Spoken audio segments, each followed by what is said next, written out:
ఓం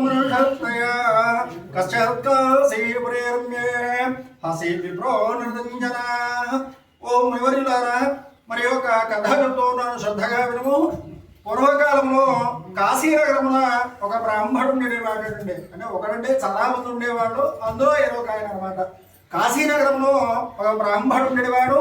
ఆ బ్రాహ్మణుడు మిక్కిలి దరిద్రుడు చేత తినడానికి తిండి లేక, కట్టుకోవడానికి బట్టలు కూడా లేకుండా ఆకలిదప్పుడుతో బాధపడుతూ ఉన్నట్టండి ఆ బ్రాహ్మణోత్తముడు.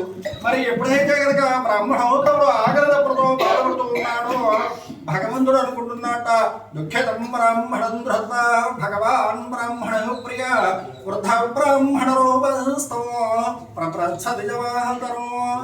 భగవంతుడు అనేటటువంటి వాడికి దేవుడు ఎవరయ్యా అంటే, ఎవరైతే కనుక త్రికాల జ్ఞానంలో సంధ్యావందనాది కార్యక్రమాలు ఆచరించేటటువంటి బ్రాహ్మణుడు ఎవరైతే కనుక ఉంటాడో, బ్రాహ్మణో మమ దేవత అని చెప్పి దేవతలు చెప్పారటండి. ఆ మాట ఎవరు చెప్పారయ్యా అంటే, త్రికాల జ్ఞానంలో సంధ్యావందనాది కృత్యములన్నీ కూడా చేసుకుంటూ నిత్యాగ్నిహోత్రం చేసుకునేటటువంటి ఉత్తమమైనటువంటి బ్రాహ్మణోత్తముడు ఎవరైతే ఉంటాడో అటువంటి బ్రాహ్మణుడు నాకు దైవంతో సమానం అని చెప్పి దైవం చెప్పినటువంటి మాట అనమాట. మరి ఈ బ్రాహ్మణోత్తముడు ఆ విధంగా త్రికాల జ్ఞానంలో సంధ్యావందనాది కృత్యములన్నీ కూడా చేసుకునేటటువంటి సద్బ్రాహ్మణుడండి. మరి ఆ బ్రాహ్మణ ఆ విధంగా దుర్భరమైనటువంటి కష్టములన్నీ కూడా అనుభవించడం చూచి సత్యనారాయణ స్వామి సన్యాస రూపాన్ని ధరించిన వాడే ఆ బ్రాహ్మడికి ఎదురుకుండా వెళ్ళి ఈ విధంగా అడుగుతూ ఉన్నారట, ఏవయ్యా బ్రాహ్మణోత్తమ, నువ్వు వేదములన్నింటినీ కూడా చదువుకున్నటువంటి వాడివి కదా, అనేక రకాలైనటువంటి గ్రంథములన్నింటినీ కూడా చదువుకున్నటువంటి వాడివి కదా, సకల శాస్త్రములన్నీ కూడా తెలుసుకున్నటువంటి వాడివి కదా, మరి ఈరోజు ఆకలి దప్పలతో అలమటిస్తూ భిక్షాటం చేసుకొని బ్రతుకుతున్నావు ఏమిటయ్యా అని చెప్పి ఆ యొక్క సన్యాసి గారు బ్రాహ్మణుని అడిగాడండి. అందులో బ్రాహ్మణోత్తముడు ఈ విధంగా చెబుతూ ఉన్నట్ట, అయ్యా సన్యాసి గారు ఏం చెప్పమంటారయ్యా, బ్రాహ్మణోతి దరిద్రోహం భిక్షార్థం వై ప్రవేమహి ఉపాయం యదికరాసకృత్వా కథయస్వ ప్రభో. అయ్యా మీరు అన్నట్లుగా నేను వేదములన్నింటినీ కూడా చదువుకున్నటువంటి వాడిని, వేదాంగాలన్నింటినీ కూడా తెలుసుకున్నటువంటి వాడిని, కానీ మిక్కిలి దరిద్రుడని, ఈ రోజు నా యొక్క గ్రహస్థితి బాలేకపోవడం చేత ఈ రోజు నేను అనేక రకాలైనటువంటి ఇబ్బందులు పడుతూ ఉన్నాను, అనేక రకాలైనటువంటి కష్టములు అనుభవిస్తూ ఉన్నాను. మరి నా కష్టములన్నీ కూడా తొలగిపోవడానికై ఏదైనా ఒక వ్రతములో కానీ, దానములో కానీ, తపస్సులో కానీ తేలికైన ఉపాయం ఉంటే ధర్మమనుషిందిగా ఆ సన్యాసి గారిని కోరారండి. అందులో సన్యాసి గారు ఈ విధంగా అంటూ ఉన్నారట, ఓ బ్రాహ్మణోత్తమ, మేము దిగులు చెందాల్సినటువంటి అవసరం లేదయ్యా. సత్యనారాయణో విష్ణు వాంఛితం ఫలప్రద తస్యత్వం భోజనం విప్రా కురుష్వ వ్రతముత్తమో. బ్రాహ్మణుడా, సత్యనారాయణ స్వామి సాక్షాత్తు విష్ణుమూర్తి అవతారం ఎత్తి ఉన్నారయ్యా. ఆ సత్యదేవుడిని గనక నువ్వు సేవించినట్లయితే గనక నీ కష్టములన్నీ కూడా తొలగిపోయి సకల సంపదలన్నీ కూడా కలిగి అంత్యపర మోక్షాన్ని పొందుతావయ్యా అని చెప్పారటండి. ఎప్పుడైతే కనుక ఆ విధంగా చెప్పారో, ఆ వ్రతమాచరించే విధానం కూడా తెలిపారో, ఆ సన్యాసి గారు అక్కడే మాయమైపోయారటండి. ఎప్పుడైతే కనుక మాయమైపోయారో బ్రాహ్మణోత్తముడు అనుకుంటున్నట్ట, నాకు నిజంగా సత్యనారాయణ స్వామి వచ్చి చెప్పారని చెప్పని తెలుసుకున్నవాడే ఆ సన్యాసి చెప్పినటువంటి సత్యనారాయణ స్వామి వ్రతాన్ని రేపు ఉదయాన్నే చేస్తానని చెప్పి తన మనస్సులో సంకల్పం చేసుకున్నవాడే ఆ రాత్రి ఎప్పుడు తెల్లహారుతుందా అనేటటువంటి ఆనందం చేత, ఎప్పుడు తెల్లహారుతుందా అనేటటువంటి ఆనందం చేత నిద్రపోలేదండి. మన రేపొద్దున పనుందనుకోండి, మనకి ఆనందం కాదండి, టెన్షన్ ఉంటుంది ముందు. రేపొద్దున కార్యక్రమం ఎట్లా గట్టెక్కుతుందా, రేపొద్దున ఏ రకమైనటువంటి ఇబ్బందులు వస్తాయా, లేకపోతే కార్యక్రమం సజావుగా సాగుతుందా అనే టెన్షన్లు ఎక్కుతా ఉంటాయండి. ఆనందం అనేటటువంటి తర్వాత అందుకోసం ఈ బ్రాహ్మడికి అటువంటివి ఏం లేదంటండి. రేపు ఎప్పుడు తెల్లారితే కనుక మొత్తం ఎంత తొందరగా చేసుకుందాం అనేటటువంటి ఆలోచనలో, ఆనందం చేత ఎప్పుడు తెల్లారుతుందా అనేటటువంటి ఆనందంతో నిద్రపోక అట్లే కాలం గడిపేశాడండి. అట్లాగో మళ్ళీ సూర్యోదయానికి ముందే పూర్వం నిద్ర లేచాడు, 3-3:30 కల్లా లేచి చక్కగా స్నాన సంధ్యానుష్ఠానాలన్నీ కూడా పూర్తి చేసుకున్నాడు. నిశ్చలమైనటువంటి భక్తితో స్వామి వారికి దండం పెట్టుకుంటున్నాడండి. ఎవరు పెట్టుకుంటున్నారయ్యా అంటే, స్వామి ఈ రోజు నేను నీ వ్రతం చేద్దామని చెప్పి నా మనస్సును సంకల్పం చేసుకున్నాను, కాబట్టి నాకు ఏ విధమైనటువంటి ఆటంకములు కలగకుండా నన్ను రక్షించి కాపాడము అని చెప్పి స్వామివారికి దండం పెట్టుకుని ఆ రోజు భిక్షాటన చేయడానికి గ్రామంలోకి వెళ్ళాటండి బ్రాహ్మణోత్తముడు. ఎప్పుడైతే కనుక బ్రాహ్మణోత్తముడు భిక్షాటన చేయడానికి గ్రామంలోకి బయలుదేరి వెళ్ళారో ఆ బ్రాహ్మణోత్తముడికి రోజు లభించేటటువంటి ద్రవ్యం కంటే రెట్టింపుగా ద్రవ్యం లభించిందట. దాంతో బ్రాహ్మణోత్తముడు సంతోషించిన వాడే, స్వామివారి వ్రతానికి కావాల్సినటువంటి సామాగ్రి అంతా కూడా సమకూర్చుకున్న వాడే, తనకున్నటువంటి శక్తి కొలది బ్రాహ్మణుల్ని బంధువుల్ని పిలుచుకుని ఉన్నవాడే భక్తి ప్రబద్ధులతో సత్యదేవుడి యొక్క వ్రతం చేసుకున్నట్టండి బ్రాహ్మణోత్తముడు. ఎప్పుడైతే కనుక బ్రాహ్మణోత్తముడు సత్యనారాయణ వ్రతం చేశాడో అతి తక్కువ కాలంలోనే తన కష్టములన్నీ కూడా తొలగిపోయిన వాడై సకల సంపదలన్నీ కూడా అనుభవించిన వాడై అంత్యమున మోక్షాన్ని పొందాడంటే బ్రాహ్మణోత్తముడు. మరి ఎప్పుడైతే కనుక బ్రాహ్మణోత్తముడు ఈ యొక్క సత్యదేవుడి యొక్క వ్రతాన్ని ప్రతి నెల కూడా చేయడం మొదలు పెట్టాడండి. మరి ఎప్పుడైతే కనుక ప్రతి నెల చేయడం మొదలు పెట్టాడో ఒక సమయం ముందు కట్టెల ముక్కలేనటువంటి వాడు ఒకడు వచ్చి కట్టెల కావిడ వీధిలో నుంచి లోపలికి వచ్చారటండి. వచ్చి ఈ విధంగా అడుగుతూ ఉన్నారట, అయ్యా మీరు ఇప్పుడు చేస్తున్నటువంటి వ్రతం ఏమిటి? ఈ వ్రతం ఆచరించినట్లయితే కనుక ఏ ఫలితం వస్తుంది? అసలు మీరు ఈ వ్రతాన్ని ఎందుకోసం చేస్తున్నారు అని చెప్పి ఆ కట్టెల ముక్కనేవాడు బ్రాహ్మణుడు అడిగాటండి. ఇంతకీ కట్టెల ముక్కనేవాడు లోపలికి ఎందుకు వచ్చాడయ్యా అంటే బాగా దాహంగా ఉండి బ్రాహ్మణోత్తముడు చేస్తున్నటువంటి వ్రతమంతా కూడా పూర్తి వరకు అక్కడే ఉన్న తర్వాత ఆ తర్వాత బ్రాహ్మణోత్తముడు ఈ విధంగా చెబుతూ ఉన్నట్ట, యావయ్యా కట్టెలముకునేవాడ సత్యనారాయణ స్వామి వారి వ్రతమయ్యా, ఈ వ్రతం కనుక ఆచరణ చేస్తే కనుక కోరినటువంటి కోరికలు ఏవైతే కనుక ఉన్నాయో ఆ కోరికలన్నీ కూడా సత్వరంగా సిద్ధించేటటువంటి మార్గం సత్యదేవుడి యొక్క వ్రతమయ్యా అని చెప్పారట. మరి కోరినటువంటి కోరికలు అంటే స్వామివారికి నేను చక్కగా దండం పెట్టుకుని రేపు పొద్దున్నే నేను కోటీశ్వరుని కావాలి అనుకుంటే అది సాధ్యం కానటువంటి విషయం అండి. భగవంతుడి మీద మనం భారం వేసి ముందు మానవులు అనేటటువంటి వాళ్ళు కష్టం చేయాలండి. అందుకోసం షడ్భాగంతో మనుష్యానం సప్తమం దైవ చింతనము అంటే 6 భాగాలు మానవుడు యొక్క కృషి ఏదైతే ఉంటుందో 7వ భాగం భగవానుడు అనేటటువంటి వాడు అనుగ్రహిస్తాడు అనమాట. అందుకోసం మనం కోరేటటువంటి కోరికల్లో కూడా అది తీరేటటువంటి కోరికగా ఉండాలి. మనం కోరుకునేటటువంటి కోరిక ధర్మబద్ధమైనటువంటి కోరిక కోరుకోవాలి.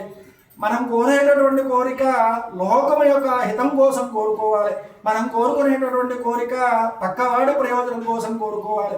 మనం కోరుకునేటటువంటి కోరిక లోక కళ్యాణార్థం కోరుకోవాలట. అట్లా ఏదైతే కనుక మనం అటువంటి సత్సంకల్పమైనటువంటి కోరికలు కోరుకుంటామో ఆ కోరికలన్నీ కూడా నెరవేరుతాయ్యా, అందులో ఏమాత్రం కూడా సందేహం లేదు అని చెప్పి కట్టెల ముక్కునే వాడిని చెప్పాటండి బ్రాహ్మణుడు. ఎప్పుడైతే కనుక ఆ విధంగా చెప్పారో కట్టెల ముక్కునే వాడు సంతోషించిన వాడే ఆ తర్వాత బ్రాహ్మణుడు చక్కగా సంభాషణ చేసిన వాడే, స్వామివారి ప్రసాదాన్నంతా కూడా స్వీకరించిన వాడే ఆ తర్వాత కట్టెల ముక్కునేవాడు ఇంటికి పోవడానికి పెడుతూ ఉన్నట్ట. ఈ కట్టెల ముక్కునేవాడు కూడా అనుకుంటున్నట్ట, నేను కూడా సత్యనారాయణ స్వామి వ్రతాన్ని చేసుకుంటాను అని చెప్పి తన మనస్సును సంకల్పించుకున్నట్ట. ఆ కట్టెల ముక్కునేవాడు ఇంటికి వెళ్ళిన తర్వాత ఆ రోజు రాత్రి తనకు కూడా నిద్రపోక కాలం గడిపిన వాడై మరనాడు సూర్యోదయానికి పూర్వం నిద్రలేచిన వాడై కట్టెల కావిడ భుజం మీద పెట్టుకున్నవాడే స్వామివారికి దండం పెట్టుకుంటున్నట్ట. స్వామి ఈ రోజు కట్టెపుల్లలు అమ్మడానికి నేను బయటికి పెడుతూ ఉన్నాను. ఈ రోజు నాకు కట్టెపుల్లలు అమ్మితే కనుక ఎంతైతే కనుక డబ్బులు వస్తాయో ఆ డబ్బులన్నిటినీ కూడా వ్రతానికి ఖర్చు చేసుకుంటానని చెప్పి స్వామివారికి దండం పెట్టుకుని కోరికలేం కోరుకోలేదంట ఆయన. నీ వ్రతం ఒక్కడే చేసుకుంటానని స్వామి అనుకున్నాడు. ఆ వ్రతం చేసుకోవడానికి నన్ను అనుగ్రహింపు అని చెప్పి స్వామివారికి దండం పెట్టుకుని కట్టెపుల్లలు అమ్మడానికి ధర్మంతుడి వీధికి వెళ్ళాటండి కట్టెల ముక్కునేవాడు. ఎప్పుడైతే కట్టెల ముక్కునేవాడు ధర్మంతుడి వీధికి వెళ్ళాడో కట్టెల కావిడికి రోజు వచ్చేటటువంటి ద్రవ్యం కంటే రెట్టింపుగా ద్రవ్యం లభించిందట. ఇంకా మనం చెప్పుకున్నట్లుగా రేపొద్దున్నే మనకి డబ్బులు వచ్చేసారంటే రావటండి. అందుకోసం వీడు ఏం చేశాడు, స్వామివారికి దండం పెట్టుకుని తన పని మీద తను చూసుకోవడానికి బయటికి వెళ్ళాడు అన్నమాట. వ్యాపార నిమిత్తం బయటికి వెళ్ళాడు. అట్లా అని చెప్పి ఇంటి దగ్గర కూర్చోలేదండి ఆయన. తన కష్టం చేయాలి కాబట్టి ఆ కష్టాన్ని నమ్ముకొని బయటికి వెళ్ళాడంటే కట్టెలు అమ్ముకోవడానికి. ఎప్పుడైతే కనుక కట్టెలు అమ్ముకునేవాడు కట్టెల ధర్మంతుడి మీదకి వెళ్ళాడో భగవానుడి యొక్క అనుగ్రహం ఉండడం వల్ల ఈయన కోరినటువంటి కోరిక సత్సంకల్పమైనటువంటి కోరిక కాబట్టి ఆ కట్టెల ముక్కునేవాడికి రోజు లభించేటటువంటి ద్రవ్యం కంటే రెట్టింపుగా ద్రవ్యం లభించిందట.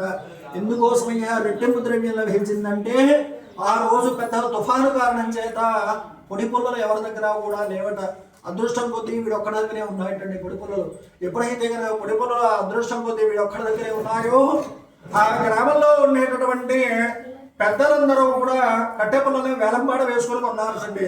ఆ వేలంపాటలో అసలు కట్టె పుల్లలు 5 పైసలు అయితే 5కు 10, 10కి 20, 20కి 40, 40కి 80 ఇలా ఏకీకృత త్రిగణీకృతంగా లాభాన్ని ఆర్జించిన వాడే, వచ్చినటువంటి ధనమంతా కూడా మూటగట్టుకున్న వాడే, స్వామివారి వ్రతానికి కావాల్సినటువంటి సామాగ్రి అంతా కూడా మార్గ మధ్యంలోనే కొనుక్కున్న వాడే తన ఇంటికి వెళ్ళిపోయేటండి కట్టెలుకునేవాడు. తనకున్నటువంటి శక్తి కొలది బంధువుల్ని, మిత్రుల్ని, బ్రాహ్మణ్ణి పిలుచుకుని భక్తి ప్రపత్తులతో సత్యదేవుడి యొక్క వ్రతం చేసుకున్నటువంటి కట్టెలుకునేవాడు. మరి ఎప్పుడైతే కనుక కట్టెలుకునేవాడు సత్యదేవుడి యొక్క వ్రతం చేసుకున్నాడో అతి తక్కువ కాలంలోనే తన కష్టములన్నీ కూడా తొలగిపోయిన వాడే, సకల సంపదలన్నీ కూడా అనుభవించిన వాడే, ఈ కట్టె పొలలు అమ్మేటటువంటిది ఒక పెద్ద ఫ్యాక్టరీగా పెట్టుకున్న వాడే, ఇతఃపర సుఖాలన్నింటినీ కూడా అనుభవించిన వాడే అంత్యమైన మోక్షాన్ని పొందాటండి. ఇదే ద్వితీయోధ్యాయ సమాప్త. తృతీయోధ్యాయ ప్రారంభ. అధాన్యస్తం ప్రవేక్షామి శృణద్ధం నిషత్తయా అసేతుర్ధ్వజో రాజా ప్రజాపాలనధత్పరా జితేంద్రియ సత్యవాది గచ్చన్ దేవాలయం ప్రతి దినే దినే ధర్మత్వా విజా సంతోషయేత్సుదే. ఓ మునివర్యులారా, మరి యొక్క కథ చెబుతూ ఉన్నాను, శ్రద్ధగా విను. పూర్వకాలంలో తుంగధ్వజుడు అనేటటువంటి రాజు కలడు.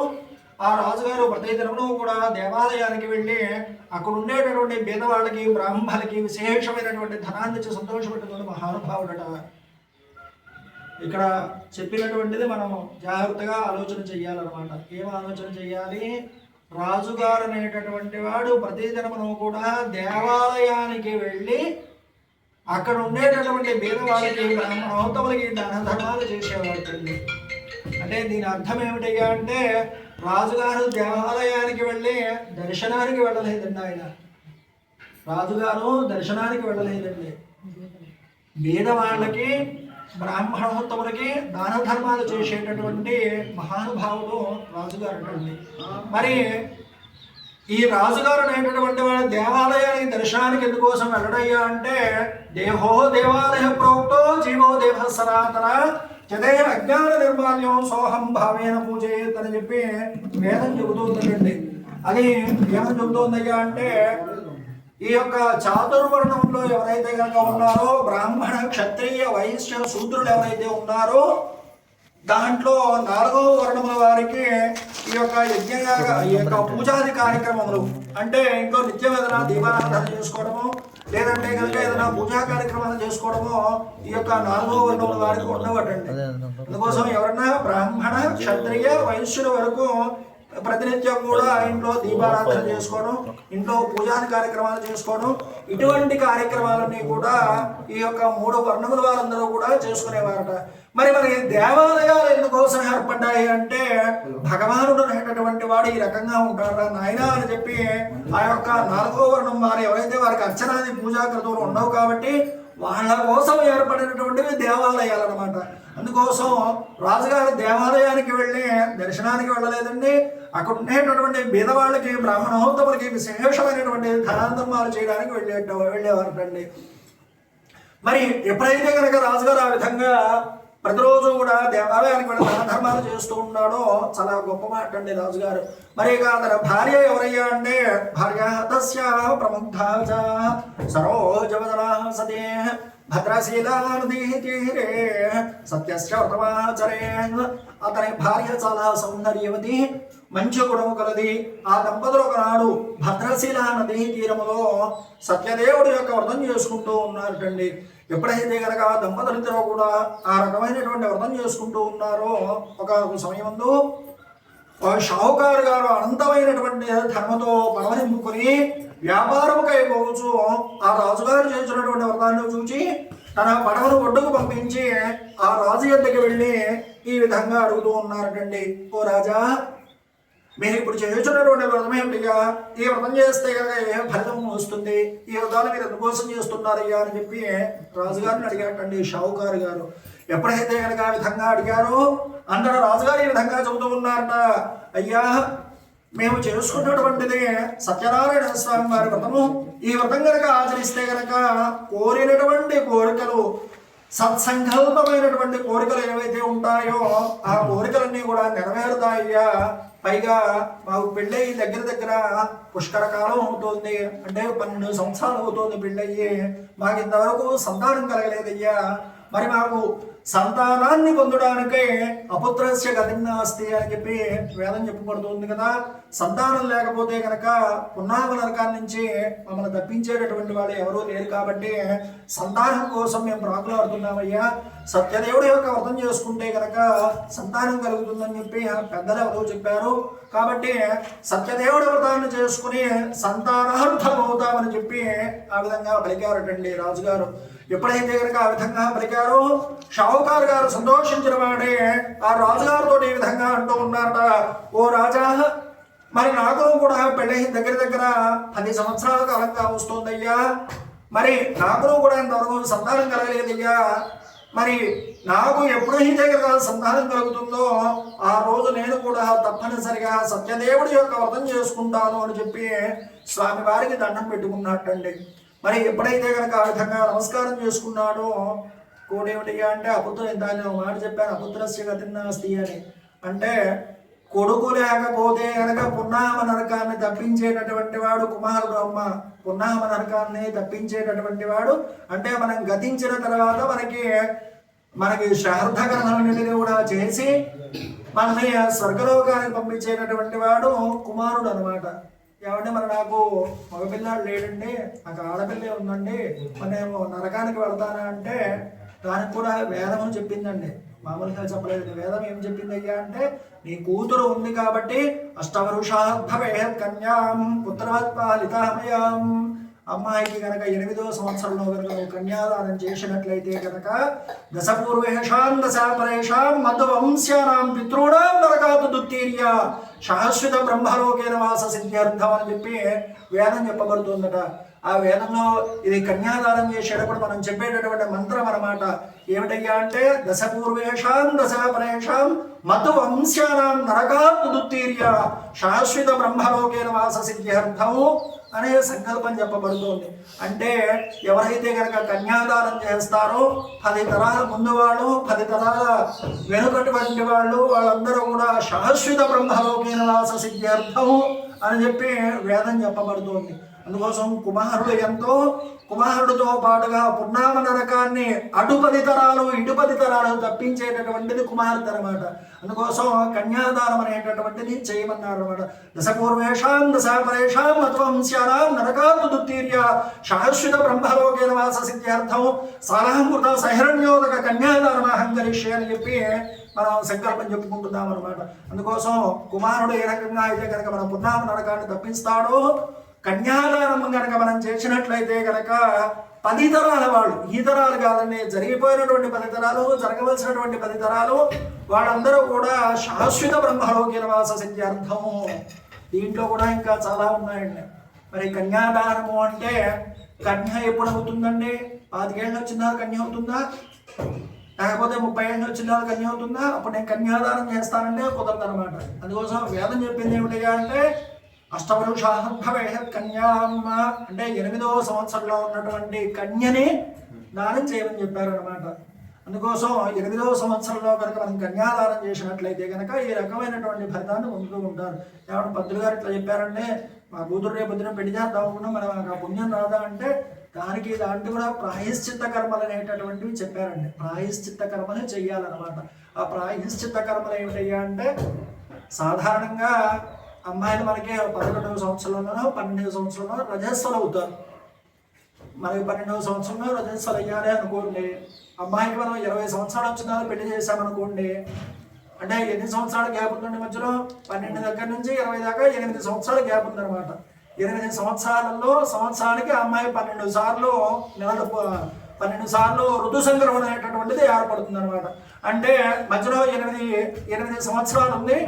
అంటే 12 8 96 అంటే ఏదండి 96 ప్రాయశ్చిత్త కర్మలు చేసిన తర్వాత అప్పుడు కన్యాదానం చేయమన్నారు. అంటే ఆ ఋతుదోషం అంతా కూడా తొలగిపోయి ఆ ప్రాయశ్చిత్త కర్మలన్నీ కూడా చేసిన తర్వాత అంటే ఈ అమ్మాయి ఋతు సంక్రమణ ఎప్పుడైతే కనుక అమ్మాయికి ఋతు సంక్రమణ ఏర్పడుతుందో అప్పటి నుంచి పెళ్లి చేసేంత దాకా కూడా ఎన్నిసార్లు అమ్మాయి ఋతు సంక్రమణ ఏర్పడిందో దాన్ని మనం క్యాలిక్యులేట్ చేసుకొని ప్రతిదానికి కూడా ప్రాయశ్చిత్త కర్మలన్నీ కూడా చేసుకొని అప్పుడు కన్యాదానం చేయమన్నారట. మనం అన్నీ కూడా ఇప్పుడు సాధ్యం కానటువంటి విషయాలు కాదు కాబట్టి అందుకోసం ఇప్పుడు చెప్పబడుతుంది ఏమిటి అంటే సంకల్పంలో చెప్పబడింది అనమాట. పంతులు గారు కన్యాదానం దగ్గర డబ్బులు అడిగారు, 2000, 3000, 4000 డబ్బులు అడిగారు అంటారు. అది అడగడం దేనికోసం ఏమిటయ్యా అంటే సాలాంకృత సహిరణ్యోదక కన్యాదానమహం కరిష్యే అంటే సహిరణ్యోదకం అంటే బంగారం పెట్టి దానం చేయమని చెప్పారనమాట. ఆ బంగారం పెట్టి కనుక దానం చేస్తే కనుక కాంచరం కర్మ విమోచనము. మనం ఎప్పుడైతే కనుక కాంచరం పెట్టి అంటే బంగారాన్ని కనుక పెట్టి మనం కన్యాదానం చేస్తామో సలాంకృత సహిరణ్యోదక కన్యాదానమహం కరిష్యే అంటున్నాం కదా. కాబట్టి ఆ కన్యాదానం చేసేటప్పుడు మనకు ఉన్నటువంటి శక్తి కొలది బంగారాన్ని పెట్టి కన్యాదానం చేసేయాలన్నమాట. పోనీ అది సాధ్యం కాలేదనుకోండి కన్యాదాన సార్గుణ్యార్థం మనఃసంకల్ప దక్షిణం. కన్యాదానానికి నేను బంగారం పెట్టలేకపోతున్నాను, నా మనస్సులో ఇంత అయితే దక్షిణ అనుకుంటున్నాను, కన్యాదాన సార్గుణ్యార్థం మనఃసంకల్ప దక్షిణం అని చెప్పి ఆ దక్షిణను దానం చేయాలన్నమాట. అట్లా ఈ రకంగా వారికి పున్నామ నరకాల నుంచి కొడుకు అట్లాగే కూతురు ఇద్దరు కూడా మనం తప్పించేటటువంటి వాళ్ళు వీళ్ళిద్దరూ కూడా ఉంటారు అనమాట. మరి అట్లాగే ఈ షావుకారు గారు అంటున్నారట, రాజుగారు అన్నట్ట ఏమయ్యా నా సంతానం లేదయ్యా, మరి ఇంత బతికాను నేను, రాజు నేను, మరి రేపు పొద్దున్న నా గతి ఏమిటి, అందుకోసం నాకు సంతానం కలగడానికి సత్యదేవుడు యొక్క వ్రతం చేస్తున్నాను అనేసరికి ఈ షావుకారు కూడా నా 10 ఏళ్ళు అయిందయ్యా, మరి నాకు సంతానం లేదు, మరి నాకు సంతానం కలిగితే కనుక నేను కూడా సత్యదేవుడు యొక్క వ్రతం చేసుకుంటానని చెప్పి షావుకారు గారు ఆ విధంగా రాజుగారి దగ్గర పనికి తన ఇంటికి చేరుకున్నట్టండి. రాజుగారు ఎప్పుడైతే కనుక షావుకారు ఎప్పుడైతే ఇంటికి చేరుకున్నాడో అతని భార్య అయినటువంటి లీలావతితో ఈ విధంగా అంటున్నట, ఏమే లీలావతి, ఇందాక నేను వ్యాపారం నుంచి వచ్చేటప్పుడు మార్గమధ్యంలో రాజుగారు ఏదో వ్రతం చేసుకుంటూ ఉన్నాడు. ఆ వ్రతం ఏమిటి అని అడిగితే సత్యదేవుడు యొక్క వ్రతం అని చెప్పాడు. ఆ వ్రతం ఆచరించుకుంటే కనుక సంతానం కలుగుతుందని చెప్పారు. కాబట్టి మనకి ఎప్పుడైతే కనుక సంతానం కలుగుతుందో ఆ రోజు తప్పనిసరిగా సత్యదేవుడి యొక్క వ్రతం చేసుకుంటారని చెప్పి షావుకారు గారు తన భార్య అయినటువంటి లీలావతి ఇద్దరు కూడా స్వామివారికి దండం పెట్టుకున్నారటండి. మరి ఎప్పుడైతే కనుక ఆ విధంగా దండం పెట్టుకున్నారో స్వామివారి అనుగ్రహం చేత ఆ దంపతులకి ఒక 12 ఆడపిల్లకి జన్మనిచ్చారటండి. ఎప్పుడైతే కనుక ఆడపిల్లకి జన్మనిచ్చారో ఆ ఆడపిల్లకి కళావతి అనేటటువంటి పేరు పెట్టి అల్లారు ముద్దుగా పెంచుతూ ఉన్నారటండి. ఎప్పుడైతే కనుక అలా అల్లారు ముద్దుగా పెంచుతూ ఉన్నారో తర్వాత భార్య అడుగుతుందటండి భర్తను చూచి, నాథ లోగడ మనకు సంతానం కలిగితే గనక సత్యదేవుడి యొక్క వ్రతం చేద్దామని చెప్పి ప్రతిజ్ఞ చేసుకున్నాం కదా, మరి మనకు సంతానం కలిగింది కాబట్టి సత్యదేవుడి యొక్క వ్రతాన్ని ఎప్పుడు చేద్దామని చెప్పి మృదుమధురంగా అడిగిందండి.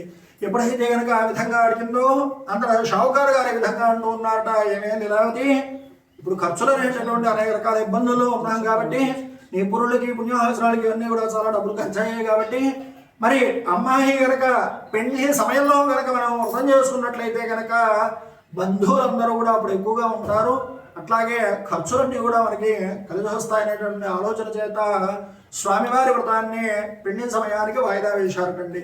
మరి ఎప్పుడైతే కనుక పెళ్లి సమయానికి వాయిదా వేశారో రోజులంతసేపు పిలుస్తాయండి. ఎప్పుడైతే కనుక రోజులు గడిచిపోయాయో ఈ కళావతి అనబడేటటువంటి చిన్నదానికేమో యుక్త వయస్సు వచ్చింది. ఎప్పుడైతే కనుక యుక్త వయస్సు వచ్చిందో షావుకారు గారు తన కుమార్తెకు పెళ్లి చేద్దామని నిశ్చయించుకున్నవాడై ఒక దూతను పంపించి నా కుమార్తెకు ఎటువంటి వరుడు అయితే తగ్గుతాడో అటువంటి వరుణ్ణి వెతుక్కు తీసుకున్నామని చెప్పి దూతను పంపారటండి. దూత అంటే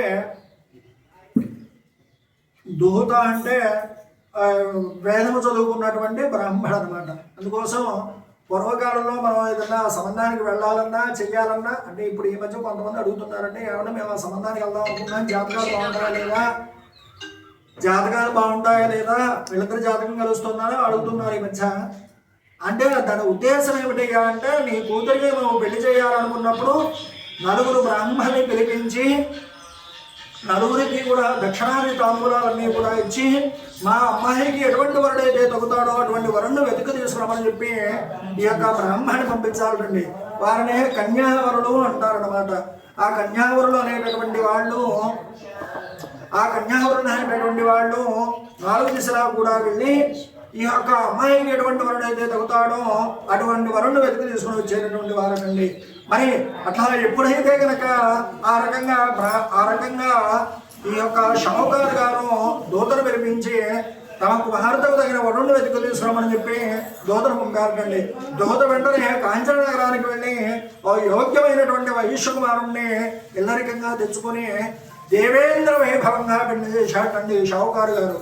ఎప్పుడైతే కనుక దేవేంద్ర వైభవంగా పెళ్లి చేశారో పెళ్లి చేసినటువంటి ఆనందంలో అతని భాగ్యవశమున సత్యదేవుడి యొక్క వ్రతం మాట మర్చిపోయాటండి. ఎప్పుడైతే కనుక వ్రతం మాట మర్చిపోయారో ఆ తర్వాత అనుకుంటున్నారు షావుకారు గారు, లోపల నేను ఒక్కడే కనుక వ్యాపారం చేస్తే కొద్దిగానే లాభం వచ్చేది, ఇప్పుడు అల్లుడు గారు అట్లా ఇద్దరికి ఉంచాడు కాబట్టి ఇంట్లో కూర్చొని ఏం చేస్తాడనేటువంటి ఆలోచన చేత అల్లుడు గారిని కూడా వ్యాపార నిమిత్తం బయటికి తీసుకెళ్దామని చెప్పి అల్లుడు గారిని కూడా వ్యాపారానికి బయటికి తీసుకెళ్తే కనుక వ్యాపారంలో ఉన్నటువంటి మెళుకువలన్నీ కూడా ఆయన కూడా తెలుస్తాయనేటటువంటి ఆలోచన చేత అల్లుడు గారిని కూడా వ్యాపారానికి తీసుకెళ్ళడం మొదలుపెట్టాటండి. మరి ఎప్పుడైతే కనుక ఆ విధంగా వ్యాపారానికి తీసుకెళ్ళడం మొదలుపెట్టారో ఒక సమయంలో వ్యాపార నిమిత్తం రత్నసారపురం అనేటటువంటి గ్రామానికి వెళ్ళారటండి.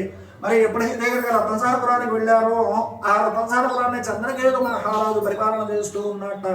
ఎప్పుడైతే కనుక షావుకారు సత్యనారాయణ స్వామి వ్రతాన్ని చేస్తానని చెప్పి చేయకపోలేదు, స్వామివారు కోపించిన వాడే ఈ షావుకారులిద్దరినీ కూడా శపించారటండి. ఏమైనా శపించారయ్యా అంటే దారుణం కఠినంచాస్య మహాదుఃఖం భవిష్యతి ఏతస్మిన్నంతరే రాజో ధనమధాయ తస్కరా. ఈ షావుకారులిద్దరికీ కూడా దారుణమైనటువంటి కఠినమైనటువంటి శిక్షలు కలిగాక అని చెప్పి శపించారటండి స్వామివారు. ఎప్పుడైతే కనుక షావుకారులిద్దరూ కూడా శాపగ్రస్తులయ్యారో, ఎప్పుడైతే కనుక స్వామివారి అనుగ్రహానికి బదులు కోపానికి వీరిద్దరూ కూడా పాత్రులయ్యారో ఆ రోజు రాత్రి ఏం జరిగిందయ్యా అంటే ఆ రోజు రాత్రి రాజుగారి ధనాకారం నుండి కొంతమంది దొంగలు ధనాన్ని అపహరించుకుని ఈ షావుకారులను నిద్రించుతూ ఉండగా ఆ ధనమంతా కూడా షావుకారుల కింద వదిలేసి ఈ యొక్క దొంగలందరూ కూడా మాయమైపోయారంటండి. మరి రాజభటులు దొంగలను పట్టుకున్నట్టుకు నలుగురు వెతుకుతూ షావుకారుల దగ్గరికి వచ్చారట. ఎప్పుడైతే కనుక షావుకారుల దగ్గరికి వచ్చారో, ఎప్పుడైతే కనుక ద్రవ్యములన్నీ కూడా షావుకారుల కింద ఉన్నాయో ఆ షావుకారుల దొంగలని చెప్పి వారిని నిశ్చయించుకొని వారిని కట్టి రాజు దగ్గరే తీసుకువెళ్ళారటండి. తీసుకువెళ్ళే విధంగా అంటూ ఉన్నారట భటులు ప్రభువును చూచి, ప్రభు దొంగలతో ధనంతో కూడా పట్టి తీసుకువచ్చినవి విచారణ చేసి తగిన శిక్ష విధించాల్సిందిగా విన్నపించారట. రాజుగారు ఏమీ కూడా విచారణ చేయకుండానే వీరిని తీసుకుపోయి చీకటిలో బంధించండి అని చెప్పి భటులను ఆజ్ఞాపించారటండి. భటులను ఎప్పుడైతే కనుక ఆజ్ఞాపించారో వారిని తీసుకుపోయి చీకటిలో బంధించడానికి తీసుకెళ్తూ ఉన్నారట. వీళ్ళు చెబుతూ ఉన్నారట, అయ్యా మేము దొంగలం కాదయ్యా, ఫలానా గ్రామం నుంచి మేము గ్రామానికి వ్యాపార నిమిత్తం వచ్చామే తప్ప మేము దొంగలం కాదని చెప్పినా వారి మాటలు ఎవరికి కూడా వినపడటం లేదండి. ఇంకనూ ఈ షావుకారులకు ఉన్నటువంటి ధనమంతా కూడా తన స్వాధీన గావించుకున్నట్ట. తన యొక్క ధనం ఏదైతే ఉందో రాజుగారు స్వాధీనం చేసుకున్నట్టండి. మరి ఈ రకంగా వీళ్ళు జైలు పాలయ్యే 6 నెలల సమయం అవుతుందటండి. మరి ఇక్కడ పరిస్థితి ఏమో ఏ విధంగా ఉంది, మరి ఇక ఇంటి దగ్గర పరిస్థితి ఏ విధంగా ఉందయ్యా అంటే కళావతి లీలావతి ఇద్దరు కూడా అనేక రకాలైనటువంటి ఇబ్బందులు పడుతూ ఉన్నారట. తినడానికి తిండి లేక, కట్టుకోవడానికి సరైనటువంటి బట్టలు కూడా లేకుండా ఆకలి దప్పులతో అలమటిస్తూ ఉన్నారటండి. లీలావతి రోగగ్రస్తురాలే మంచాన్ని పడినట. తినడానికి తిండి లేకపోవడం వల్ల అనేక రకాలైనటువంటి ఇబ్బందులు పడుతూ ఉన్నారట. మరి కళావతి ఒక దినముందు ఆకలిగా ఉండి ఓ బ్రాహ్మణోత్తముడిని చదువుకున్నట. ఆ నిర్మల బ్రాహ్మణింట సత్యదేవుడి యొక్క వ్రతం జరుగుతుండగా చూచి కథ విని స్వామివారి ప్రసాదం కూడా స్వీకరించి అర్ధరాత్రికి ఇంటికి ఆలస్యంగా వచ్చిందటండి. ఎప్పుడైతే కనుక కళావతి అర్ధరాత్రి ఇంటికి ఆలస్యంగా వచ్చిందో తన తల్లిగారు అయినటువంటి కళావతిని చూచి ఈ విధంగా అనుకుంటుందండి, అమ్మాయి ఇంత రాత్రి అయింది కదా, ఇంత వయస్సు వచ్చింది కదా, అర్ధరాత్రి కూడా వనరాత్రి వల్ల తగవచ్చునా అని చెప్పి అనుమానంగా సంబోధన చేసిందటండి. ఎప్పుడైతే కనుక అమ్మగారు అనుమానంగా సంబోధన చేసిందో అమ్మ అనుమానాన్ని గ్రహించలే. అమ్మ ఒక బ్రాహ్మణి గృహమున సత్యదేవుడి యొక్క వ్రతం జరుగుతుండగా చూచి కథ ప్రసాదం కూడా స్వీకరించడం వచ్చిద్దరమ్మ, అందుకే ఇంత ఆలస్యమని చెప్పినట. ఎప్పుడైతే కనుక వ్రతం ఉన్నదో, కథ ఉన్నదో, ప్రసాదం ఉన్నదో తాను చేసినటువంటి అపరాధాన్ని గుర్తు తెచ్చుకొని ఈ విధంగా అంటుందండి. కళావతితోటి అమ్మాయి సంతానం కలగకముందు సంతానం కలిగితే కనుక మీ నాన్నగారు నేను కూడా సత్యదేవుడి యొక్క వ్రతం చేసుకుంటామని చెప్పాము. సంతానం కలిగింది, నువ్వు పుట్టావు, సత్యదేవుడి యొక్క వ్రతం చేయలేదు.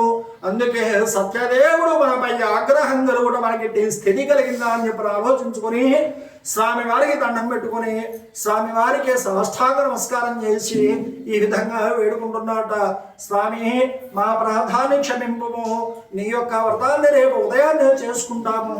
మా భర్త గారు అల్లుడు గారు ఎక్కడున్నా సరే శీఘ్రముగా అంటే తొందరగా ఇంటికి వచ్చేటట్లు అనుగ్రహింపము అని చెప్పి స్వామివారికి దండం పెట్టుకున్నారటండి.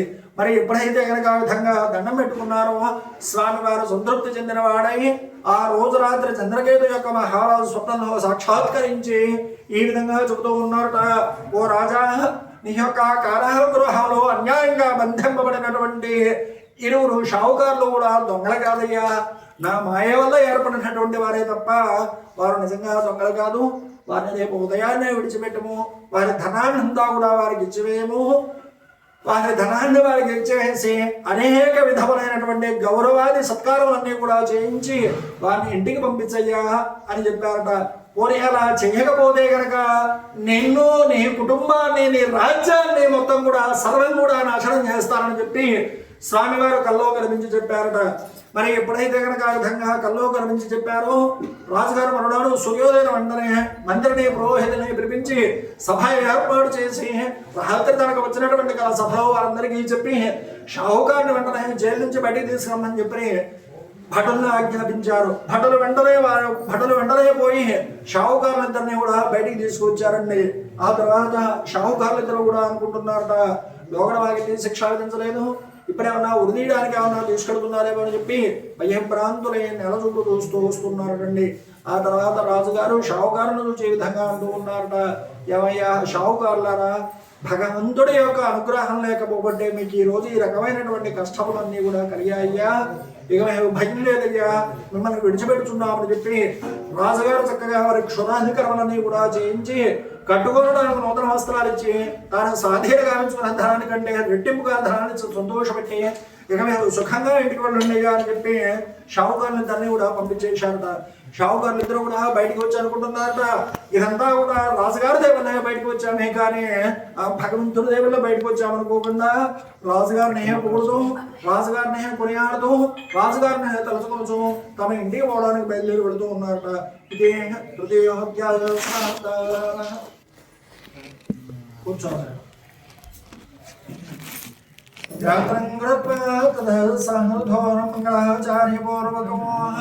బ్రహ్మణేభ్యో ధనం దత్వా నమో స్వనగరో ప్రతి. మరి ఎప్పుడైతే కనుక ఈ షావుకారులిద్దరూ కూడా జైలు నుంచి బయటకు వచ్చారో ఎప్పుడైతే కనుక షావుకారులిద్దరూ కూడా అనుకుంటున్నారట, ఇదంతా కూడా రాజుగారు చాలా గొప్పవాడు రా నాయన, రాజుగారు చాలా మంచివాడు రా నాయన, అందుకోసమే మన డబ్బులు మనకి ఇవ్వడమే కాకుండా రెట్టింపుగా డబ్బులు ఇచ్చి సంతోషం పెట్టాడంటే ఆ రాజుగారు మహానుభావుడు రా నాయన అనుకుంటూ ఆ రాజుగారిని పొగుడుతూ, ఆ రాజుగారిని కొనియాడుతూ, ఆ రాజుగారిని తలుచుకొనుచు తమ ఇంటికి పోవడానికి బయలుదేరి వెళుతూ ఉన్నారట. ఏ మహాత్రం కూడా భగవంతుడి దేవుళ్ళ బయటపడ్డామనుకోకుండా ఆ విధంగా రాజుగారిని యొక్క ప్రతిసారి కొనియాడుతూ ఇంటికి పోవడానికి బయలుదేరి వెళుతూ ఉన్నారటండి. మరి ఎప్పుడైతే కనుక ఇంటికి పోవడానికి బయలుదేరి వెళుతూ ఉన్నారో అలా కొంత దూరం ప్రయాణం చేసిన తర్వాత సత్యనారాయణ స్వామి అనుకుంటూ ఉన్నారటండి, ఈ షావుకారులకు ఎక్కడైనా ఏమాత్రమన్నా జ్ఞానం వచ్చిందా లేదా అని చెప్పని తెలుసుకుందామని చెప్పి సత్యనారాయణ స్వామి సన్యాస రూపాన్ని ధరించిన వాడే ఆ యొక్క బ్రాహ్మణ ఆ యొక్క షావుకారుల దగ్గరికి వచ్చి ఈ విధంగా అడుగుతూ ఉన్నారటండి, ఏమయ్యా షావుకారులారా, మీరు ఎంతో దూరం నుంచి వస్తున్నట్లున్నారు కదా, మీ పడవలో ఉన్నటువంటి సామాను ఏమిటి అని చెప్పి సన్యాసి గారు అడిగారటండి. ఎప్పుడైతే కనుక ఆ విధంగా అడిగారో అంత షావుకారులు ఈ విధంగా చెబుతూ ఉన్నారట, ఏమయ్యా సన్యాసి, మా పడవలో ఉండే నీకు ఎందుకయ్యా, మా ధనాన్ని ఉన్నాను వేరే కాజేయడానికి చూస్తూ ఉన్నావా, సర్లే నువ్వు ఏదో పెద్దవాడు అడిగావు కాబట్టి సర్లే నీకు చెప్తానే, మా పడవలో ఇది మారుడాకుల సీజన్ కాబట్టి మా పడవలో ఆకులు అలములు తప్ప మరి ఏమీ లేవయ్యా అని చెప్పి బదులు సమాధానం చెప్పారటండి. ఎప్పుడైతే కనుక ఆ విధంగా బదులు సమాధానం చెప్పారో సన్యాసి గారు అట్లే కానీ చెప్పి ఓ చెట్టు క్రింద కూర్చొని ఉన్నారటండి. ఎప్పుడు కూడా అండి సన్యాసుల దగ్గర కానీ లాయర్ల దగ్గర కానీ బ్రాహ్మణుల దగ్గర కానీ డాక్టర్ల దగ్గర కానీ ఎప్పుడూ కూడా అబద్ధం అనేటటువంటిది ఆడకూడదు అనమాట. డాక్టర్ దగ్గర అబద్ధం ఆడామనుకోండి, మనం ఏదో తల కూస్తుందంటే చెప్పిన దానికి మనం చేసేదానికి తేడా ఉందనుకోండి, వైద్యాలు కొనడానికి పని చేస్తే ఉన్నదానికి గుడి అన్నట్టు ఆ రకమైనటువంటి పరిస్థితులు ఎదురవుతాయి అనమాట. అందుకోసం లాయర్ దగ్గర అనుకోండి, ఫలానా జరిగిందిరానా నిజం చెప్తే మనం ఎట్లా ఒడ్డేయాలో వాడు చూసుకుంటాడు అనమాట. అట్లాగే సన్యాసుల దగ్గర మాత్రం ఏ విషయమైనా వాళ్ళకి ప్రాధాన్యంగా చెప్పేయాలన్నమాట. లేదంటే వాళ్ళు సరైన అట్లే అంటే వాడి జీవితం అంతేనండి, ఇంకా ఆ రకంగానే ముందుకెడుతూ ఉంటుంది అనమాట. అట్లాగే పంతులు గారి దగ్గరకు వచ్చి ఆవిడ జాతకం చూడండి అని చెప్పి పంతులు గారిని చెక్ చేద్దామని చెప్పి మన డేట్ ఆఫ్ బర్త్ ఒకటైతే ఇంకో డేట్ ఆఫ్ బర్త్ ఇస్తే వాడికే నష్టం, ఇంకెవరికో నష్టం కాదనమాట. అట్లా అందుకోసం ఎప్పుడూ కూడా ఈ నలుగురు దగ్గర ఎప్పుడూ కూడా అంటే ఎప్పుడు ప్రతి చోట కూడా మనం సత్యాన్ని మాట్లాడాలి, ప్రతి చోట కూడా మనం ధర్మ మార్గంలోనే ప్రయాణం చేయాలి, ప్రతి చోట కూడా మనం అసత్యం మాట్లాడకుండానే ఉండాలి. కాకపోతే ఏమిటి అంటే ముఖ్యమైనటువంటి విషయాల దగ్గర ఈ నలుగురు దగ్గర కూడా ఎప్పుడు అసత్యం అనేటటువంటిది మాట్లాడకూడదు అనమాట. అందుకోసం ఎప్పుడైతే కనుక మరి షావుకారు సన్యాసి దగ్గర అసత్యాన్ని మాట్లాడాడో షావుకారు అట్లేగా అని చెప్పి ఏం జరుగుతుందా చూద్దామని చెప్పి ఒక చెట్టు కింద కూర్చొని ఉన్నారంటే, మరి ఎప్పుడైతే కనుక ఆ విధంగా చెట్టు కింద కూర్చొని ఉన్నారో ఆ తర్వాత షావుకారులిద్దరూ కూడా కాలకృత్యాలన్నీ కూడా నెరవేర్చుకుని పడవలో చూసి కళ్ళపోయారంటండి. ఇదేమిటిగా ధర్మతో ఉండాల్సినటువంటి సంచులకు బదులు ఆకులు రకం ఉండడు చూసి ముహూర్చెల్లి కొంతసేపటి తలవి తెచ్చుకుని విలపించసాగారటండి. అప్పుడు అంటున్నారటండి అల్లుడు గారు మామను చూసి, మామా ఎలా ఏడ్చదవయ్యా, సన్యాసి శపించను, అందుకే ఇట్లయినది, ఇక ఏమి చేశాడు ఆ సన్యాసి చేయవద్దని ఆయన ప్రార్థించడం మంచిదని, ఆయన ప్రార్థించడం వలన మరణం లభిస్తుందని చెప్పారట.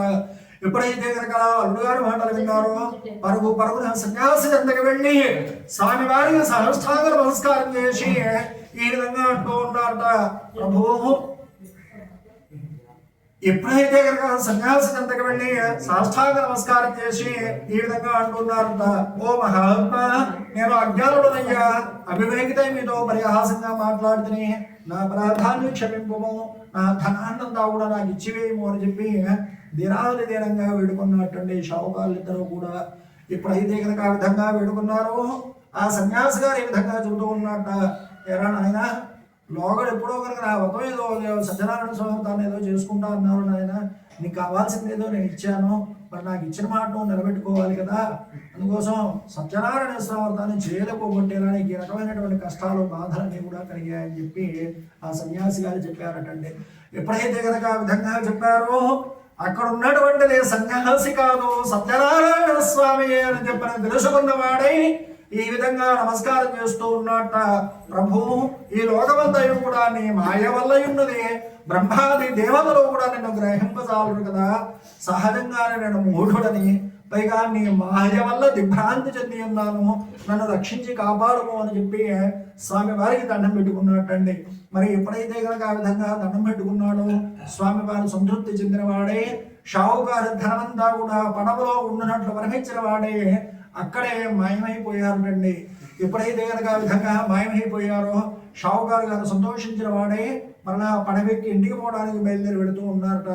మరి ఎప్పుడైతే కనుక ఇంటికి పోవడానికి బయలుదేరి వెళుతూ ఉన్నారో ముందుగా తమ భార్యాపుత్రులు దగ్గరమని చెప్పి ముందుగా స్పీడ్గా వెళ్ళేటటువంటి పడవను ముందుగా పంపించారటండి.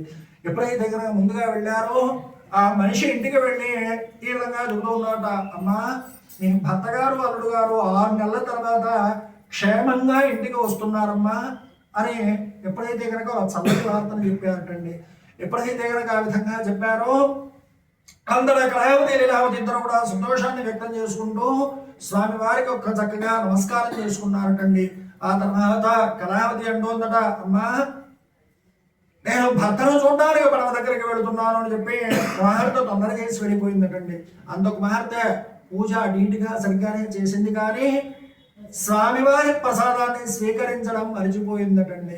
ఎప్పుడైతే కనుక స్వామివారి ప్రసాదాన్ని స్వీకరించకుండా ఎప్పుడైతే కనుక సముద్ర తీరానికి వెళ్ళిందో తన యొక్క భర్త గారి పడవ కూడా ధనంతో కూడా మునిగిపోయినట్టండి. తీరం ఉందని వారందరూ కూడా ఆశ్చర్యపోతూ ఉన్నారట. ఇదేమిటయ్యా మోకాళ్ళోతు నీళ్లు కూడా లేవు కదా, అల్లుడు గారు చూచుచుండగానే పడవతో కూడా ధనంతో కూడా మునిగిపోయింది కదా, ఇదంతా కూడా సత్యనారాయణ స్వామి మహాత్మే తప్ప మరి వేరు కాదని చెప్పని తెలుసుకొని స్వామి వారికి దండం పెట్టారండి. అంటే దీంట్లో మనం ఇంకొకటి మనం గ్రహించుకోవాల్సినటువంటి అంశం ప్రధానంగా ఉందటండి. ఏమిటయ్యా అంటే ప్రధానమైనటువంటి అంశం అంటే స్వామివారి ప్రసాదం స్వీకరించకుండా వెళ్తే వేసేస్తారండి స్వామి. స్వామి ప్రసాదాన్ని స్వీకరించకుండా వెళ్తే వేసేస్తారా స్వామి? ఏమన్నా మూర్ఖుడా అండి? ప్రసాదము అంటే మనం అందరూ ఆలోచించేటటువంటి ప్రసాదం ఏమిటయ్యా అంటే బొంబాయి రవ్వ పంచదార ప్రసాదము. ఆ ప్రసాదం కాదటండి, స్వామివారి యొక్క దివ్యమైనటువంటి అనుగ్రహమైనటువంటి ప్రసాదం అనేటటువంటిది అది ప్రసాదం అనమాట. ప్రసాదం అంటే మన కంటికి కనబడేటటువంటిది స్వామివారి బొమ్మాయి రవ్వ లేకపోతే ఇంకో రవ్వ లేకపోతే పిండితో రవ్వ ప్రసాదం కాదటండి. స్వామివారి అనుగ్రహమైనటువంటి ప్రసాదాన్ని స్వీకరించలేదు కాబట్టి అందుకోసం అక్కడ రకమైనటువంటి సన్నివేశాన్ని చూడాల్సి వచ్చింది అనమాట. అందుకోసం ప్రసాదం అనేటటువంటిది రెండు రకాలైనటువంటి ప్రసాదాలు ఉంటాయమ్మా. స్వామివారి అనుగ్రహం ఎప్పుడు జరుగుతుంది అనుకుంటాం, స్వామివారి ప్రసాదించాలనుకుంటాం ఆ ప్రసాదము. స్వామివారు ఏదైనా భగవంతుడు ప్రసాదించాలరా అనుకుంటాం, ఆ ప్రసాదము ఈ ప్రసాదం ఒకటేనా? కాదు కదా. స్వామివారి ప్రసాదం అనేటటువంటిది ఆ అనుగ్రహమైనటువంటి ప్రసాదాన్ని వీళ్ళు స్వీకరించలేదు కాబట్టి ఆ రకమైనటువంటి సన్నివేశాన్ని వీళ్ళకి చూడాల్సి వచ్చిందనమాట. అది అందుకోసం ఈ కళావతారం అనేటటువంటి అమ్మాయి స్వామివారి యొక్క అనుగ్రహపరమైనటువంటి ప్రసాదాన్ని స్వీకరించలేదు కాబట్టి ఎప్పుడైతే కనుక నదీ తీరానికి వెళ్ళిందో భర్త గారు పడవ కూడా మునిగిపోయినట్టండి. తీర ముందున్న వారందరూ కూడా అనుకుంటూ ఉన్నారట ఇదంతా కూడా స్వామి మహాత్మ్యమైన ఆయన అంతమించే ఏం కాదు, లేకపోతే చూస్తుండగా పడవ మునిగిపోవడం ఏంటి, మునిగిపోవడానికి ఏమన్నా బేగ లోతు నీళ్లు ఉన్నాయా, మోకాళ్ళ లోతు నీళ్లు కూడా లేవు కదా, సత్యనారాయణ స్వామి ఏదో చేశాడు నాయన అని చెప్పి స్వామివారికి దండం పెట్టుకుని స్వామి మేము ఏదో తప్పైతే కనుక కంపల్సరిగా చేసుంటామయ్యా, మా తప్పని నుండి కూడా క్షమించము అని చెప్పి స్వామివారికి దండం పెట్టుకున్నాడండి షావుకారు గారు. ఎప్పుడైతే కనుక ఆ విధంగా స్వామివారికి దండం పెట్టుకున్నాడో ఆకాశం నుండి ఈ విధమైనటువంటి మాటలు కనబడుతున్నాయట. ఏమయ్యా షావుకారు, నీకు వార్త పూజ నీటిగా కొద్దిగా ఏదో సరిగానే చేసిందిరా నాయన.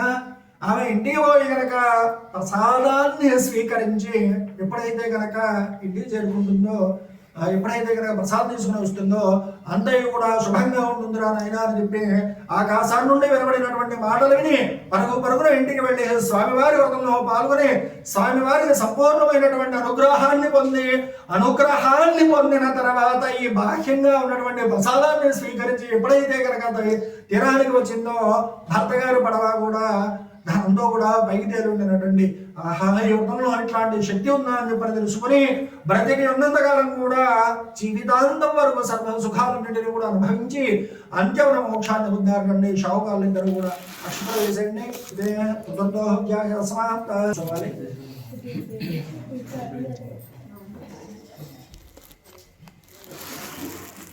అథ పంచమోధ్యాయ ప్రారంభ. ఓ మునివరులారా, మరి ఒక కథ చెబుతూ ఉన్నానయ్యా. పెద్దగా మిమ్మల్ని ఇబ్బంది ఏం పెట్టను రా నాయన, ఒక 2 నిమిషాల్లో కథ మొత్తం అన్నింటినీ కూడా పూర్తి చేస్తానని చెప్పి ఎవరండి చెప్పేది? శౌనకాదులు శ్రీశ్వరులందరికీ కూడా సూతుల వారు చెప్తున్నారట. ఏమని చెప్తున్నారు? ఇంకా మిమ్మల్ని ఇబ్బంది పెట్టను రా నాయన, 2 నిమిషాల్లో మీకు మిమ్మల్ని తేల్చేస్తారని చెప్పి చెప్తున్నారు. ఇంకొక కథ మాత్రమే సంక్షిప్తంగా చెప్తాను, పెద్దగా ఇబ్బంది ఏం పెట్టను అని చెప్పి సూతుల వారు శౌనకాదు శ్రీశ్వరులు చెప్తున్నారు, నేను చెప్పేటటువంటిది కాదు. మరి ఇంకో అధ్యాయాన్ని ఈ విధంగా మొదలుపెట్టాటండి. ఏమిటయ్యా అంటే పూర్వకాలంలో ఉల్కాముకుడు అనేటటువంటి రాజు కలడు. ఆ రాజుగారు ప్రజలందరినీ కూడా కన్న తండ్రి వలె చూచుకుంటూ రాజ్య పరిపాలన చేస్తుండేటటువంటి ధర్మప్రభు అవునండి. ఆ రోజున రాజులంటే ఆ రకంగా ఉండేవాళ్ళండి. రాజులు ధర్మం ఏమిటయ్యా అంటే ఆ రాజ్యంలో ఉన్నటువంటి ప్రజలందరూ కూడా చక్కగా సుభిక్షంగా ఉన్నారా లేదా, ఆ రాజ్యంలో ఉన్నటువంటి మనుషులందరూ కూడా తిండి తిప్పలకి లోటు లేకుండా ఉన్నారా లేదా అని చెప్పి ఈ రాజుగారంతా కూడా చూసుకోవాల్సినటువంటి బాధ్యత ఆ రాజు మీద ఉండేటట్టుంది. అట్లా రాజుగారు ఆ గ్రామంలో ఉన్నటువంటి తన రాజ్యంలో ఉన్నటువంటి ప్రజలందరినీ కూడా ఆయన పెద్ద దిక్కుగా తండ్రిలాగా ఉండి ఎవరికి ఏ కష్టం వచ్చినా నేనున్నాను అని చెప్పి భరోసా ఇచ్చి చక్కగా సహాయం చేసేటటువంటి వ్యక్తి ఆ రాజుగారు అండి. మరి రాజు యొక్క లక్షణం ఏమిటి అంటే అరణ్యంలోకి వెళ్ళి అంటే అడవికి వెళ్ళి వేట అనేటటువంటిది రాజుల యొక్క లక్షణం అనమాట. ఈ వేటాడటం అంటే ఏదో సాత్వికమైనటువంటి జంతువులు సాధు జంతువులను వేటాడటం కాదండి రాజు యొక్క లక్షణం. రాజు చేస్తే కనుక క్రూరమైనటువంటి జంతువుల్ని సంహరించాలి. మరణం పొందితే కనుక వీరమరణాన్ని పొందిన వాడవుతాడు, లేదంటే కనుక 10 మందిని కాపాడిన వాడవుతాడు. కాబట్టి రాజుగారు చేయవలసినటువంటి లక్షణం ఏమిటి అంటే అరణ్యంలోకి వెళ్ళి క్రూరమైనటువంటి జంతువులు ఏవైతే కూడా ఉంటాయో ఆ క్రూరమైనటువంటి జంతువులు అన్నిటిని కూడా సంహారం చేసేటటువంటి ప్రవృత్తి అంతా కూడా ఈ యొక్క రాజులకు ఉండేదండి. మరి ఆ రాజుగారు ఒకనాడు అడవికి వెళ్ళి అక్కడ ఉండేటటువంటి క్రూరమైనటువంటి జంతువులన్నిటినీ కూడా సంహరించి తిరిగి ఇంటికి వచ్చేటటువంటి మార్గంలో మారేడు చెట్టు క్రింద యాదవులందరూ కూడా కలిసి సత్యదేవుడి యొక్క వ్రతం చేసుకుంటూ ఉన్నారటండి. ఎప్పుడైతే కనుక సత్యదేవుడి యొక్క వ్రతం చేసుకుంటున్నారో గొల్లలందరూ కూడా చక్కగా నా రాజుగారు వెళుతున్నాడు, నాయన దారిని వెళుతూ ఉన్నాడు, పెద్దవారు రాజుగారు మనల్ని బిడ్డల్లాగా చూసుకునేటటువంటి ఆయన పెద్దవారు ఆయన వెళుతున్నారు అని చెప్పి స్వామివారి యొక్క ప్రసాదాన్ని తీసుకువెళ్ళి రాజుగారి దగ్గర ఉంచారటండి. ఈ ప్రసాదం ఏమిటి అంటే ఇంతగా చెప్పినటువంటి ప్రసాదం కాదండి. ఈ వ్రతానికి రాజుగారికి ఏ రకమైనటువంటి సంబంధం లేదు. వాళ్ళు ఏదో ప్రసాదం తీసుకొచ్చి తినండి అయ్యా అని చెప్పి ఇవ్వబోతూ ఉన్నారు. ఆ ప్రసాదం వేరు, ఈ ప్రసాదం వేరు. ఇదేమిటి అంటే ఇది మనకి ఫిజికల్గా కనిపించేటటువంటిది ఈ ప్రసాదం, తినేటటువంటి ప్రసాదం అనమాట. ఈ ప్రసాదం తీసుకువెళ్ళి తినేటటువంటి ప్రసాదం తీసుకువెళ్ళి రాజుగారి దగ్గర ఉంచారనమాట. కానీ రాజుగారు మాత్రం ఏం చేశారయ్యా అంటే తతఃప్రసాదం పరిత్యజ్య రాజా దుఃఖమావసాహ తస్య పత్ర సతర్నష్టం. ఎప్పుడైతే గనక రాజుగారు ఆ ప్రసాదం చూచారో తనకి 100 బీపీ వచ్చిందటండి. ఛీ, మీరు నీచకులొస్తులు కదా, నేనేమో అగ్రకులొస్తున్నా కదా, మీరు ఇచ్చినటువంటి ప్రసాదాన్ని నేను భుజించిన ఏమిటిరా నాయన, అయినా నేను పెడితే మీరు తినాలి తప్ప మీరు పెడితే నేను తినడం ఏమిటయ్యా అని చెప్పి ఆ యొక్క మనోగర్వాన్ని అక్కడ చూపించి స్వామివారి యొక్క ప్రసాదాన్ని కాలతో అలా అవతలికి తన్నిన వాడే తన ఇంటికి వెళ్ళిపోయాడండి. ఎప్పుడైతే కనుక రాజుగారి ఇంటికి వెళ్ళాడో తస్యపుత్ర సతర్నష్టం. రాజుగారికి 100 మంది కుమారులు ఉన్నారటండి. 100 మంది కుమారులందరూ కూడా దృశ్యం ఒకేసారిగా చనిపోయినట్లు కనిపించిందట. ఎప్పుడైతే కనుక ఒకేసారిగా ఆ రకంగా చనిపోయినట్లు కనిపించిందో తన ఇంట్లో ఉన్నటువంటి ధనద్రవ్యములన్నీ కూడా మాయమైపోయాయట. క్రమంగా దారిద్ర్యం సంభవిస్తోందట. ఆయన ఇంకొకటి ఏమంటే పంతులు గారు మీరు ఏమైనా జోకులు వేస్తున్నారంటే రాజుగారికి 100 మంది కుమారులు ఎక్కడన్నా సాధ్యమేనా అంటే సాధ్యమేనండి. రాజుగారికి 100 మంది కాకపోయినా 200 మంది అన్నా సాధ్యం అవుతారండి. ఎందుకోసమయ్యా అంటే ఆ రోజుల్లో బహుభార్య నిషేధం లేదట. అంటే ఒక దానిని తప్ప మరి ఎంతమందినైనా పెళ్లి చేసుకోవచ్చు రాజుగారు. అట్లా రాజుగారు 10 మందిని చేసుకున్నా ఒకళ్ళకి 10 మంది పుట్టినా 10 × 10 100 మంది కుమారులు కలిగేటటువంటి అవకాశం ఆ రోజుల్లో రాజుగారికి ఉందన్నమాట. అలా 20 మందిని చేసుకుంటే కనుక ఒక్కొక్కరికి 5 పుట్టినా పెద్ద సమస్య ఏం కాదనమాట. అందుకోసం రాజుగారు అంటే అంత గొప్పండి మరి రాజుగారు అంటే. మరి ఆ ఒక 100 మంది కుమారులందరూ కూడా దృశ్యం చనిపోయినట్లుగా కనిపించిందటండి. దాంతో అతను దుఃఖిస్తూ ఉన్నట్ట. ఆ తర్వాత రాజుగారు చాలా మంచి మేధావటండి. ఏమిట్రా నాయన, నేను ఎప్పుడూ కూడా ఎవరికి కించిత కష్టం కూడా కలిగించలేదు కదా, నాకు తెలిసిన క్షేమం కూడా నేను హాని కలిగించలేదు కదా, నా ప్రజలందరినీ కూడా నా కన్నబిడ్డలను చెప్పి నేను రాజ్యపరిపాలన చేస్తూ ఉన్నాను కదా, మరి నాకే ఇట్టి పుట్టెడు దుఃఖం ఎందుకు వచ్చిందయ్యా అని చెప్పి రాజుగారు ఆలోచన చేసుకుంటుండగా రాజుగారు చాలా గొప్పవాడు కాబట్టి ఆ రోజుల్లో రాజుగారులు అనేటటువంటి రాజులు అనేటటువంటి వాళ్ళు ఎదుటివాడి యొక్క ముఖం చూస్తే కనుక వాడి ప్రవర్తన ఏంటి, వాడి ఎక్కడి నుంచి వాడి జీవితం ఏమిటి, ఇంకోటి ఏమిటంటే మొత్తం చెప్పేసేటటువంటి అంత తెలివితేటలు రాజుకు ఉండేవన్నమాట. అందుకోసం ఆ రాజుగారు తెలివిగలవాడు కాబట్టి గుర్తు తెచ్చుకున్నట్ట.